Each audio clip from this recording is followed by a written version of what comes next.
আজকে রান্না করলাম দুপুরে, এটা তোমাদের সাথে শেয়ার করব। আসসালামু আলাইকুম বন্ধুরা, সবাইকে জানাই শুভ দুপুরে শুভেচ্ছা। তো আজ রান্নায় যা থাকছে, আজ মাছ দিয়ে, বাইজা মাছ না কি বলে, যাই হোক ওইটা খেয়াল নাই, মাছ একটু ডাটা নিয়েছি, একটু টমেটো, আর হচ্ছে একটা বেগুন, পেঁয়াজ, কাঁচামরিচ, একটু হলুদ গুঁড়া, মরিচ গুঁড়া, ধনিয়া গুঁড়া, আর হচ্ছে একটু জিরা গুঁড়া, আর একটু আদা, স্বাদ মতো লবণ, তেল দিয়ে সুন্দর করে আমি হাতে মাখিয়ে নিলাম। নিয়ে এই তো মাছগুলো দিয়ে দিলাম। মাছগুলো দিয়ে এবার আমি ঝোল দিয়ে চুলাতে দিয়ে দিলাম। কিছুক্ষণ রান্না করে নিয়ে এই যে দেখেন আমার রান্না শেষ লোকটা, আলহামদুলিল্লাহ, দেখতে যেমন সুন্দর, খেতেও বেশ মজা হয়েছিল। আর রান্না করে নিলাম ছেলের পছন্দ মিষ্টি লাউ ভাজি।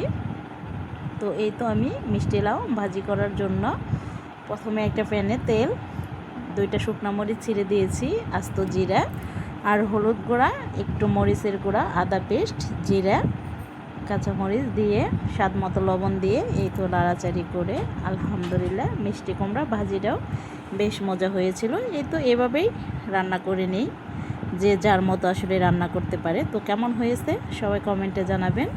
সবাই ভালো থাকবেন, সবার জন্য অনেক অনেক শুভকামনা রইল। আল্লাহ হাফেজ।